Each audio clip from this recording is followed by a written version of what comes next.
The most in-demand couple when it comes to the endorsement. How do you feel about that?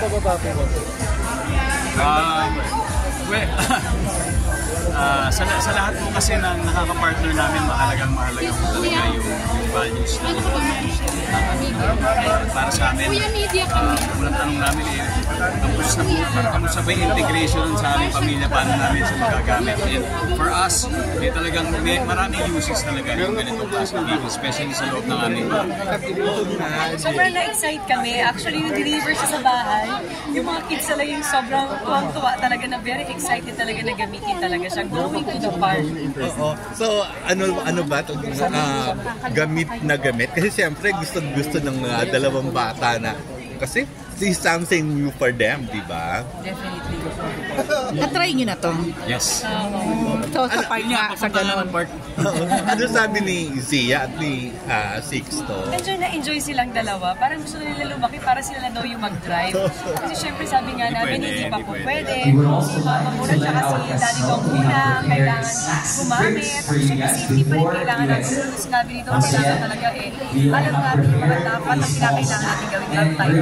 Pero seriously, parang sobrang daming ang blessing, totoo yun, in terms of endorsement. Parang halos lahat yata ay may ina-endorse kayo ng mga klase ng produkto. Paano nyo ito tinitingnan? Pag nag-uusap kayo, how do you reflect on that? Siyempre, unang tinitingnan yung values ng produkto. At kung paano namin siya may-integrate sa buhay namin. Kasi siyempre, hindi naman kami pwedeng mag-represent sa brand na hindi namin pinaniniwala. So yun talaga pinakamahalaga. At pag nag-usap kami ng dalawa, tulad ng tanong mo, Ate Rose, kami ay lubos-lubos na nagpapasalamat talaga sa taas. At kung ano man yung nangyayari sa amin, dahil sa kanya yun. Kaya hindi kayo makakalimot at hindi kayo magsasawang magpasalamat. Walang pressure kasi di ba pagka nag-e-endorse, lalo na our family, parang may mga bound kung ano-anong mga ruling. Wala sa inyong ganon kasi you live with it, parang ganon. Sobrang parang usong-uso na ngayon yung mga ganitong electric cars, no? And ano mo dito? Anong take mo dun sa ano daw to makakatulong sa environment? Lahat naman po tayo may kanya-kanyang responsibilidad sa lipunan, sa ating pamilya, diba, sa isa't isa. So kung ano talaga po yung akma dun sa inyong sariling gamit, ma-apply po talaga yun. And like for us, very specifically, yung use talaga niya ay para sa amin pwedeng gawin sa pamilya within the very kumbaga yung not so far places, malalapit na lugar lang. Kasi definitely hindi namin dadalhin sa Baguio to. Kasi bawal naman talaga sa highway.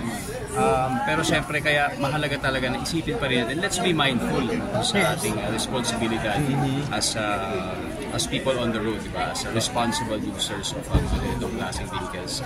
Kasi meron talaga pong tamang lugar para sa mga ganitong klaseng. Don't di ba may app ka? Yung Ding Dong PH. So ito tie up ba ito? Alam mo, yun nga una namin pag-usapan kasi nagdi-deliver na kami ng mga Christmas gifts sa mga kapitbahay namin. So yun yung gagawin namin next year. Next week. Ito na po yung gagamitin natin. Sa pamalapitan lang yung mga kapitbahay namin sa barangay. And later on, siguro si Marian kung mag-expand yung kanyang business. Hinga muna ako sa pelikula. After muna. Yung mga kanyang flower shop, diba, etc. Magkaroon siya ng ibang produkto. Pero with regards to yung sa delivery, definitely can consider namin. Na-drive mo na yan? Oo. Kumusta? Madali siyang drive-in. Yung sabi ko kanina, parang basta alam mo yung left and right at mag-stop at alam mo yung aware ka dun sa makakasalubong mo. Hindi siya mahirap i-drive. Sino naman po siya sa isang licensed driver. So posibleng ikaw din na mag-deliver, Maria, ng mga orders sa'yo? Oo, pwede minsan. Malapit lang ha. Tulad nagsabi nito, kapitbahay lang. Malayuan. Pero nagmumotor ka din, Maria? Kasi si Dong, di ba? Minsan. Minsan. So, pinaalaw ka ni Dong? Hindi. Motor? Hindi niya ako inaalaw. Wala sa lisensya pang motor. May ibang license yun. You mentioned Nasakyan niya sa parada. Mga bike. Sa parada. Naku, patay tayo pag yan sa parada yung ginamit natin. Ito po ang ganda yan at Dong. Ang ganda ng feedback sa trailer na EY. Akala nila nung una wala masyadong dating nung lumabas na yung trailer. Ang dami palang nakarelate. Ngayon, nakarelate din ba in a way? Paano? Oo Ako naman, siguro nakaka-relate pero hindi saktong-sakto yung mga pangyayari sa buhay. Siyempre ako, yung character ko dun bilang nanay, mapagmahal na nanay, mapag-alagang asawa, tapos may anak. So relate talaga pero siguro in different circumstances na hindi saktong-sakto yung nangyari. Dong, ikaw nakaka-relate ka daw ba dun sa character? May times na Saang part? Kasi syempre yung role nun ay isa husband, diba? Okay lang. So yung role ko is a husband, syempre kahit papaano, malaking bagay na mag-asawa kami kasi mas nagampanan namin na maayos yung role. Nangyari, inisip namin, paano kaya kung single tayo? Baka iba yung interpretation sa character. So malaking bagay yun. Plus of course yung mga tips ni Direk Ney, diba? Plus yung napakagandang script talaga. Sa buong pelikula, magaganda kasi yung kasama dito. May pressure ba on your part? Kasi ang ganda ng mga movies na kasali ngayon. Grabe, sobrang gaganda. In fact, 10 yung pinili, pero alam ko mahigit 50 yung sumali. Yes. So isa lang po ibig sabihin nun, yung mga producer natin talagang nandyan po ang kanilang dedication para magbigay sa atin ng maraming pelikula. Kaya sana, ganun din yung mga manonood. Sana lumabas sila on Christmas Day. Kasi talagang we are so eager to give them this quality content.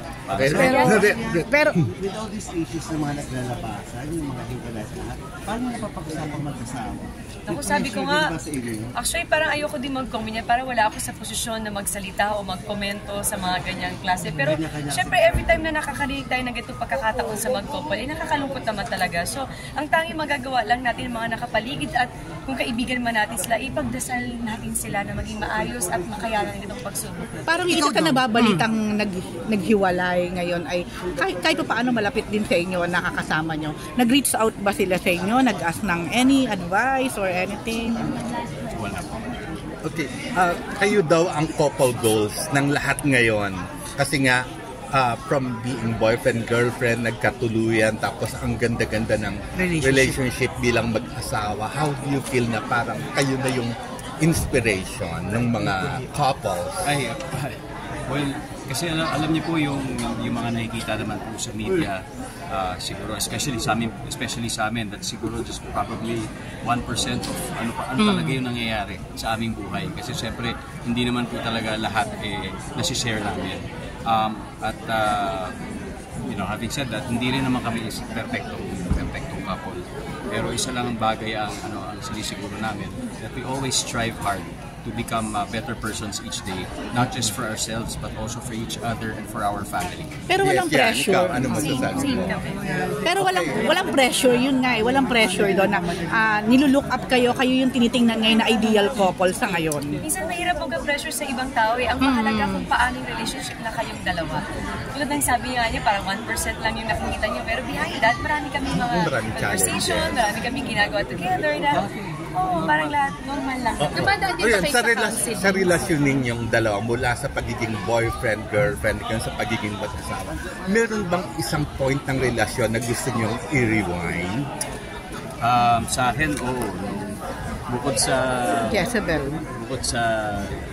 wedding day namin, ako, yung araw na pinanganak ng dalawa. Wow! Ikaw yan, anong gusto mo i-rewind? Same kasi gusto ko yung wedding, pero gusto ko din yung sagot niya, yung sa mga anak. Siyempre yung mga anak namin, parang sinasabi ng iba, naku, madaling lalaki ang mga yan. Parang hindi namin na-realize, hindi yan. Pero ngayon na nakikita namin sila. Kasama namin sa park, nagagalak. Parang nag-usap kami, sabi namin, naku, laki na nung dalawa. Bilis nga lumaki. So, totoo pala yun, mabilis lumaki yung mga bata. So, gusto namin talaga na hanggang kaya namin ibigay yung time namin sa kanila. Speaking of wedding, wedding anniversary niyo na sa December 30, your 9, tama? So, anong celebration ang gagawin? Saan kayo? Kung wala kami sa sinihan sa araw na yun, dahil by that time, nagpapasalamat pa kami sa mga nanonood. So, definitely hindi na kami lalabas ng Manila. So, wala dito lang kami. Mag-ikot kami dito. Kami na wow doon lang sa... Talaga? Hindi kayo mag-out of town ngayon? At malamang magiging aligaga na ako niyan kasi malapit na mag-31. So, kailangan maganda for the New Year naman. Okay, ready na ba kayo for the parade? Ano yung susuot ninyo? Ready na kami at very excited kami makita silang lahat. Sabi nga namin sa 25, talagang pupuntahan namin ang bawat sinihan ng mga nanood ng Rewind. Talagang magpapasalamat kami ng personal sa kanila. May pinagawa ka bang damit? For the parade pa lang? Mag-t-shirt po. T-shirt kami na rewind. Yan, last question na lang. Oo. Yan, last question na lang. 14 days before Christmas, pero maagang dumating sa yung Christmas gift ng pag-aayos nyo ni Heart Evangelista.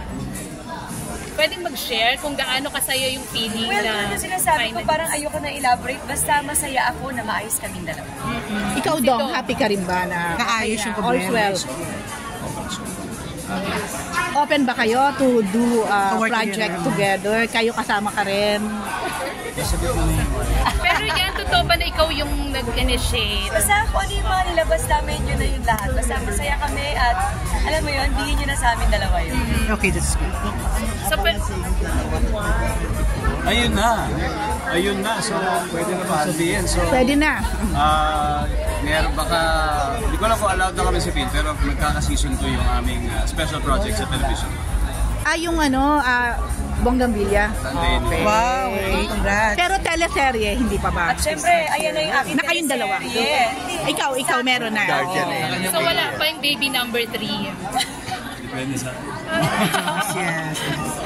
Okay. Ayun. Salamat. Thank you.